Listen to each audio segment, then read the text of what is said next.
Two school buses filled with schoolgirls are traveling through the woods on a roadway. Everyone is chatting happily, while Mitsuko is quietly writing a poem. One of her friends grabs the book away from her. Then Mitsuko bends in order to grab her pen, whereas a strong wind strikes the school buses, slicing through them and splitting those inside in half. Spoiler ahead! Watch out! When Mitsuko turns up, she sees that her friends' bodies are missing and the bus has no roof. A second and upsurge of wind strikes moments later, but Mitsuko escapes in time to save herself from death. She gets out of the bus when it stops and rushes across the upper halves of the dead. She can see a group of 4 girls walking, so Mitsuko knocks one of the girls onto the ground, saving her life, whereas the remaining girls face a similar death, splitting in half. However, the girl Mitsuko saved dies just a few moments later while attempting to save some of the other cyclists. Once more, Mitsuko rushes as far as she possibly can until she arrives at a river. A number of schoolgirls' lifeless bodies have washed up on the bank. Terrified, she washes her face and puts on a clean uniform.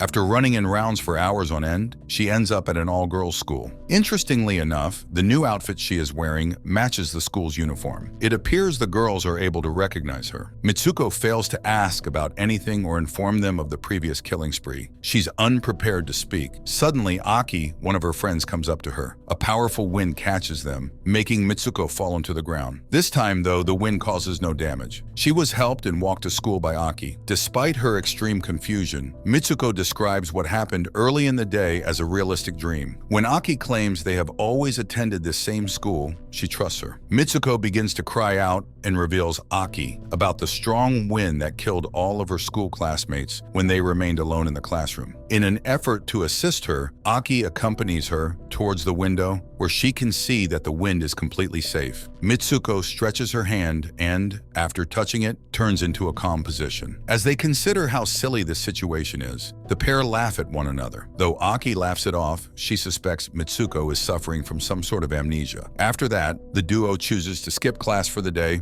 and join with their colleagues. The 4 of them playfully and jokingly run into the forest. Mitsuko's mental condition has completely changed from a few hours before. She overlooks her previous hours as a dream and neglects to remember whatever about it. The group comes to a riverbank and rests to take a breather. As Aki and Mitsuko exchange glances, it assures the love the 2 girls contain in their hearts. After that, Aki shares Mitsuko's dream with the other girls. While the others believe she's just joking, one girl among them claims she has probably reached a parallel realm sometime this morning. Then they see a mattress on the ground next to them, and they use the pillow to joyfully fight while the feathers of the pillow float everywhere. The girls exchange admiring glances with one another. A lesbian couple is standing close by, smiling as they observe them, and Mitsuko discovers them. They could have been the owner of the mattress and pillow, but before Mitsuko could inquire about them, they vanished away. A girl suggests that they need to do something unusual and surprising if they would like their reality to change. Mitsuko seems to give her words a considerable amount of thought and seems to take them extremely seriously. The girls arrive at the school after some time. While in the classroom with Aki, Mitsuko finds a pillow on the ground. Mitsuko picks up the pillow and throws it towards her friends. At that moment, the teacher pulls a machine gun and starts shooting them. Mitsuko is the only person who survives the incident alive, which killed many students along with Aki. This, according to the teacher, is the punishment they receive for not attending class. Just as she gets ready to kill Mitsuko, another 2 of her friends save her and assist in her rescue. As the teachers continue to scream at the students, Mitsuko and the other girls leave the school. 5 of the girls manage to escape, while most of them pass away. The others are suddenly killed by the catastrophic blow of wind, leaving Mitsuko alone once more. The girls tell Mitsuko that it's all up to her immediately before they pass away. The wind follows Mitsuko as she runs for some time till she comes to a populated town. She pushes people who are running down the path aside and keeps rushing. She continues to run until she gets to a police station and comes upon meeting a female officer. Mitsuko does not speak and continues only to point to one side. The officer immediately feels she is crazy. Suddenly, though, the policeman calls her Keiko. Mitsuko is shocked to discover that she has changed completely when she looks in a mirror. The lady police officer turns out to be Tomoko, a friend of Keiko's who is eager for Keiko's wedding, which is taking place in just a few hours. Keiko is completely puzzled. Just moments before, she was someone else. She is unable to think clearly, as a result gives Tomoko complete control over her actions. They jump into a car and head to the church where the wedding will be held. She's had quite the trip this morning, and it becomes even wilder when a group of women follow their car believing Keiko is a famous person. They all say how happy they feel regarding the marriage. She is surrounded and welcomed by several other women at the chapel. She is shocked to see Aki getting ready for the ceremony when she enters the changing room. Her mind becomes numb and she can hardly believe what she is seeing. When she attempts to inquire about what's currently going on, Aki slowly tells her to be quiet for a bit. She also says that she will explain everything later, indicating that she is better informed than Keiko. After that, Keiko gets dressed up in a bridal gown while the girls continue to praise them for their looks. Keiko has an unexpected realization that her love for Aki cannot be maintained by marriage. She begins to get nervous, so Aki tells the other females to leave the room so they can have a little alone time. When they are alone, she calls Keiko by her real name and commands her to follow her instructions. Although Keiko is still unaware of what is happening, she has enough confidence in Aki to follow her orders. A group of females enters the room to welcome her to the church after she completes dressing herself. She sends Keiko to the hallway and then gives her a broken glass in her hand, advising her to hit anyone who bothers her. Instead of flowers, Keiko carries a glass as she makes her way down the path. The female visitors applaud and cheer for her. Her groom is inside an upright coffin at the opposite end of the aisle. The guests start removing their garments and performing strange gestures, all unexpectedly. Keiko is shoved in the direction of the coffin while mocking her. It occurs to reveal that her future man will be a horrible creature with a man's body along with a pig's head. Instead of kissing him, as the audience demands, Keiko stabs him with the glass. She also stabs several girls around her to fit in anger. Aki arrives just in time to save her, but two teachers from her previous college stop them. They manage to escape from the church after fighting the two teachers. While Aki is busy redirecting the teachers, Keiko keeps running till a girl dressed in sportswear grabs her. The girl asks her to participate in a long-distance race and calls her Izumi. The innocent girl is shocked to realize that she has transformed into a different person once more as she looks in the mirror to see herself. She is now Izumi, a well-liked renowned runner. As she runs with her peers, an enthusiastic audience applauds her. Her pals tell her that she has been an excellent runner since middle school. She soon finds herself having fun and notices that her school buddies are running with her. The teachers in the pig room then start following her. Since Izumi is the only person who can leave this world, the girls beg her to have courage. Izumi runs further and more quickly than before, eventually heading to a cave. A schoolgirl discovers her and then leads her to a bunch of similar girls who are standing oddly, having their hair covering their faces. The girl then makes an attempt to kill Izumi, saying that all others will die if she lives. Exactly when she needs help, Aki shows up to save her girlfriend. She then asks Izumi to say, "I am Mitsuko." Izumi transforms back into Mitsuko when she follows Aki's instructions. In order to conclude her departure from this world, Mitsuko must pull on two strings, which will sever Aki in half through her wrist. However, Aki makes her pull on the cords. She is cut in half as a result, and Mitsuko steps into reality. She eventually finds herself in a restaurant where the film's initial male characters appear. As she proceeds inside, she notices a group of reckless males examining a poster featuring Mitsuko, Izumi, and Keiko. She finds herself in a city named Men's World, where the only people playing the lethal 3D survival game Tag live. Mitsuko, Izumi, and Keiko have been the only three controllable players in the entire game. Mitsuko is informed by a man that she has arrived in the future. After falling out, Mitsuko wakes up in an area similar to a cave, with all of the game's characters displayed like realistic statues. She then meets an elderly man using his TV to play a game. She is 150 years ahead in time, he reveals. He created clones of her and her pals using their DNA after she passed away, so he could use it to create a 3D game for guys to play. The elderly man returns at a younger age, urging her to share his bed after he strips off. The elderly man reveals that the last phase of the game is him achieving his wish to have a closer connection with her. As the man approaches her, she recalls her friend's advice to take an unusual action in order to escape this illusion she finds herself in. Uncontrollably, Mitsuko attacks him and yells at him for treating ladies like toys. She tears one of the pillows, with her anger causing the white feathers to turn red. She eventually takes the elderly man's stick and shocks him by killing herself as if the game hadn't ever featured her death. The girl wakes up by herself in a white snowfield in the last scene. She confirms that everything is over now, so she won't have to be stuck in the game ever again. Her homosexuality and the difficulties she encounters as a woman in Japan are represented throughout the movie. Every one of the 3 girls who was shown in the movie stands in for a woman dealing with various but connected issues. Mitsuko, who is in love with another girl, shows how isolated lesbian women are in society. We really hope you enjoyed today's recap of the Movie Tag 2015. Please leave a comment below on what you loved about the movie and why. Be sure to like the video, and please don't forget to support our channel by subscribing so you don't miss any amazing content. Until next time, light, camera, action. We look forward to seeing you in our next video.